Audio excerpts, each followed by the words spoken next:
محمد وعلی آلہ وسلم۔ حضرین گرامی، اللہ رب العالمین نے ہم تمام کو موقع اور وہ مہینہ عطا فرمایا جو اللہ رب العالمین کے نزدیک بہت اہم ہے۔ سال کے 12 مہینے ہیں، یوں تو ہر دن اہم ہے، ہر دن اچھا ہے، ہر دن عظیم ہے، اور ہر دن اللہ رب العالمین نے اپنے احکام کے ساتھ اور اپنی عبادات کے ساتھ ہمیں جوڑا ہے اور ہر کام کو کرنے کے لیے حکم دیا ہے۔ لیکن ان میں سے بھی اللہ نے کچھ خاص مہینے بنائے ہیں، کچھ خاص دن بنائے ہیں جن کی باتیں گاہے بگاہے آتی رہتی ہے ان موقعوں پر۔ انہی مہینوں میں سے ایک مہینہ یہ ذی القعدہ کا بھی ہے، جو منہا اربعۃ حرم، 4 حرمت والے مہینے ہیں۔ اس میں سے ایک مہینہ یہ ہے جس میں ہم آپ ابھی زندگی گزار رہے ہیں اور ہم آپ جی رہے ہیں۔ عربی کے مہینے کا گنتی کے اعتبار سے 11واں مہینہ ہے۔ آج اس مہینے کی 16 تاریخ ہے۔ ایک دن یہ مہینہ آگے چل رہا ہے عربی تاریخ کا، انگریزی تاریخ ایک دن پیچھے ہے اور عربی تاریخ ایک دن آگے ہے۔ اور یہ مہینہ ذی القعدہ کا یہ حرمت والا مہینہ ہے۔ بعض جگہ اب بھی یہ چیز ہے کہ لوگ ذی القعدہ کے مہینے کو منحوس سمجھتے ہیں۔ یہ نہایت ایمان اور اخلاقیات اور اللہ کے فرمان سے گری ہوئی بات ہے۔ ایک بات آپ یہ سمجھے، جناب محمد رسول اللہ صلی اللہ علیہ وسلم نے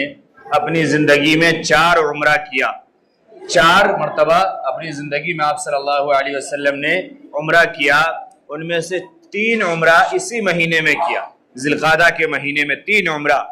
اور آخری والا ایک عمرہ آپ نے حج کے ساتھ فرمایا۔ تو اگر یہ مہینہ منحوس ہوتا تو آقا صلی اللہ علیہ وسلم کیوں اس مہینے میں اتنے بڑے کام کو انجام دیتے؟ دوسری چیز یہ کہ قرآن مقدس میں اللہ رب العالمین نے فرمایا الحج اشہر معلومات، کہ حج کے دن اور حج کے مہینے یہ خاص ہیں، یہ متعین ہیں۔ اللہ کے نبی جناب محمد رسول اللہ صلی اللہ علیہ وسلم نے اس کی وضاحت کرتے ہوئے، تفسیر کرتے ہوئے صاف صاف یہ بات سمجھائی کہ اس سے ایام حج مراد ہیں، اس سے ایام حج کے مہینے مراد ہیں۔ اور اس میں آقا صلی اللہ علیہ وسلم نے واضح الفاظ کے ساتھ بیان فرمایا کہ اس سے مراد شوال، ذی قعدہ اور ذی الحجہ ہے، 3 مہینے۔ تو شوال کا جو مہینہ، اس شوال کے مہینے سے جن کو اللہ رب العالمین نے توفیق دی، یا یہ کہہ لیجئے کہ جس نے اللہ رب العالمین سے توفیق مانگا اور جس نے کوششیں کی،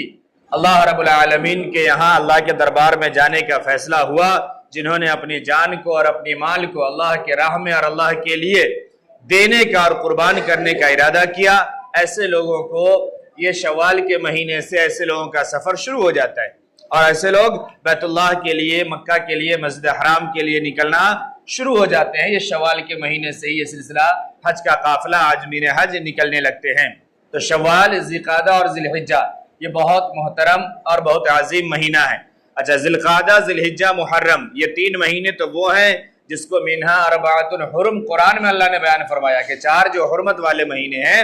ان میں سے 3 مہینے آقا صلی اللہ علیہ وسلم نے فرمایا کہ لگاتار ہے، وہ لگاتار 3 مہینے یہی ہے، ایک ذی القعدہ، اس کے بعد اگلا مہینہ 12واں مہینہ جس میں ہم قربانی کریں گے،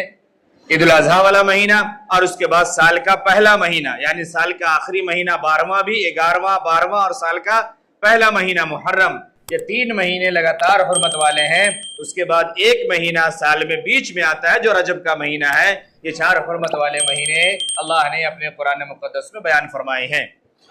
آقا صلی اللہ علیہ وسلم نے ایک بات اور بیان فرمائی ایام حج کو سمجھاتے ہوئے اور حج کی اہمیت کو بتاتے ہوئے۔ آقا صلی اللہ علیہ وسلم نے ایک بات بیان فرمائی کہ جس شخص کے پاس کوئی کھلا مجبوری نہ ہو، یا کوئی ایسا مرض نہ ہو جس کی وجہ سے وہ بیت اللہ تک نہ جا سکتا ہو، مکہ مکرمہ نہ جا سکتا ہو، یا کوئی بہت بڑی رکاوٹ ہو، ایسی حکومت میں ہو، ایسے بادشاہ کے وقت جگہ پہ رہ رہا ہو جہاں سے جانا منع ہو، جا ہی نہیں سکتا ہو، کوئی بہت بڑی مجبوری نہیں ہو، اور اس کے علاوہ جو شخص استطاعت رکھتا ہو کہ وہ جا سکتا ہے، اور پھر اگر ایسا شخص اپنی زندگی میں حج نہ کرے اور حج کو نہ جائے، آقا صلی اللہ علیہ وسلم نے فرمایا کہ کوئی فرق نہیں پڑتا اس سے کہ وہ یہودی ہو کے مرے یا وہ نصرانی ہو کر کے مرے، یہودی مرے یا نصارہ مرے۔ اس میں اس بات کی طرف اشارہ ہے، بہت باریک اشارہ ہے کہ ایسے مالداروں کے ایمان کے سلب ہو جانے کا خاص خطرہ ہے۔ جن کے پاس مالداری ہو، پیسے ہو، آ جا سکتے ہو، سب کچھ کر سکتے ہو، لیکن اگر وہ نہیں جاتے، حج کے اس واجب کو ادا نہیں کرتے، ایسے شخص کا خاتمہ ایمان پر ہونا یہ بہت عجیب، بہت مشکل بات ہے۔ اللہ رب العالمین نے زندگی میں مالداری کے بعد ایک بار حج کو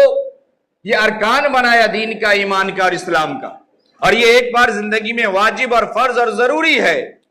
اور یہ کوئی بہت بڑی نہیں ہے، بہت بڑی رقم اس کے لیے نہیں لگتی۔ میں اس لیے کہہ رہا ہوں کہ آج ہم عام لوگوں کو بھی دیکھیں تو کروڑوں کروڑوں کی سمپتی لے کے بیٹھے ہیں، کروڑوں کروڑ کے ان کے آمدنی ہے، اور اس کے علاوہ وہ تمام چیزیں اس کے پاس سہولیات موجود ہے، لیکن اب دھیرے دھیرے مہنگا ہوتا ہوا اب بھی 4-5 لاکھ تک پہنچا ہے، وہ ایک خرچ کرنے کے لیے پیسے اس کے پاس نہیں ہیں، بہت سارے بہانے ہیں اس کے پاس۔ آقا صلی اللہ علیہ وسلم نے صاف صاف فرمایا کہ صرف مرض یا وہ خاص وجہ جس کی وجہ سے نہ جا سکتا ہو، اس کے علاوہ دنیا کی کسی چیز کو بہانہ بنا کر کے اور اپنے اندر پاپ چھپا کر کے اگر کوئی حج کو نہ جائے، اس کے ایمان کے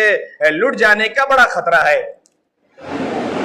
یہ اس بات کی طرف اشارہ ہے کہ یہودی اور نصرانہ ہو کے مرے گا، یعنی وہ مسلمان نہیں مر سکتا، ایمان اس سے چھن جائے گا، ایمان اس سے لٹ جائے گا، وہ دولت کے پیچھے اور دولت کی حفاظت کے پیچھے اس طریقے سے لگ جائیں گے اور اسی کو سمجھیں گے کہ یہ ہماری زندگی ہے۔ اس لیے میرے محترم بزرگ اور دوستو،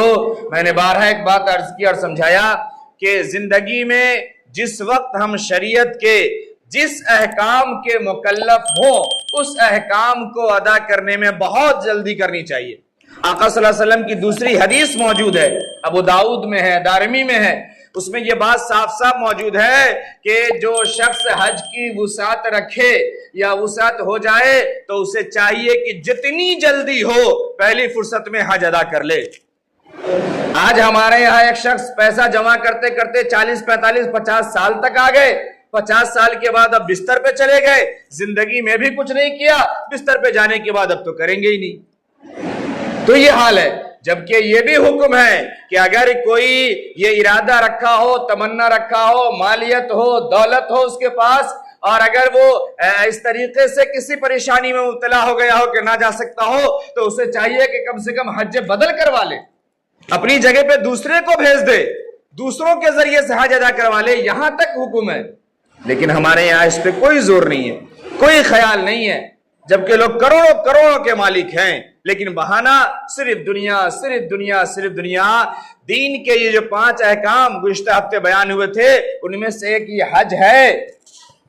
جس طرف ہمارا بالکل دھیان نہیں ہے۔ اس کو اگر پورا کیے بغیر ہم دنیا میں مال و دولت جمع کر کے اور مال و دولت چھوڑ کر کے مرتے ہیں، اس بات کا تو خیر اللہ ہی مالک ہے کہ آقا صلی اللہ علیہ وسلم کی سخت وعید سے کون بچ کے مرے گا،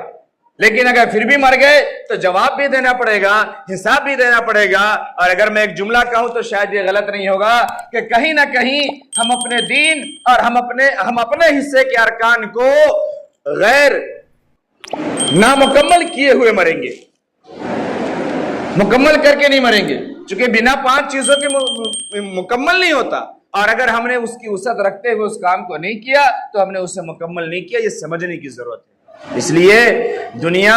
یہ دولت کا یہ نشہ بس یوں ہی ہے، یہ آتا رہے گا، چڑھتا رہے گا، پہلے کوئی جمع کیا، آج ہم جمع کر رہے ہیں، پھر کل کوئی اور جمع کرے گا، اس کا یہی اصول ہے، یہ یوں ہی دنیا میں آئے گا اور جائے گا، اور یہ خاک و خستر ایک دوسرے سے مل کر ختم ہو جائیں گے، کوئی فائدہ اس سے ہونے والا نہیں ہے۔ اس لیے اللہ رب العالمین سے جب صحت مانگی جاتی ہے تو اس بات کے لیے صحت اور تندرستی مانگی جاتی ہے کہ ہم اللہ کے احکام کو پورا کر سکے۔ جب ہم بستر پہ جاتے ہیں نا، جب ایک بار بیمار پڑتے ہیں، رات بھر میں ہزاروں مرتبہ اللہ اللہ زبان سے اٹھتے بیٹھتے ہزاروں مرتبہ اللہ، درد کم ہو جائے، خوب اللہ نظر آتا ہے، لیکن جیسے ہی صبح ہو کر کے درد ختم، پھر کون اللہ، کیسا اللہ، پھر وہی کام، پھر وہی دکان، پھر وہی جھوٹ، پھر وہی ہیرا پھیری، پھر اللہ نظر نہیں آتا کہ جو اللہ رات میں سب کام کو کرایا وہ پھر صبح اس بات پہ قادر ہے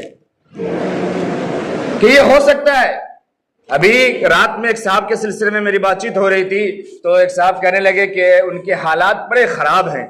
سے وہ فلاں آدمی کہہ رہے تھے کہ ہم لوگ مل کر کے ان کے خرچے کو چلاتے ہیں اور ان کی دیکھ بھال کرتے ہیں۔ میں نے کہا بالکل صحیح سنا ہے آپ نے، اور بالکل صحیح بات ہے، لیکن آپ نے تھوڑا پچھلے 5 سال پہلے کی کہانی آپ نے نہیں سنی۔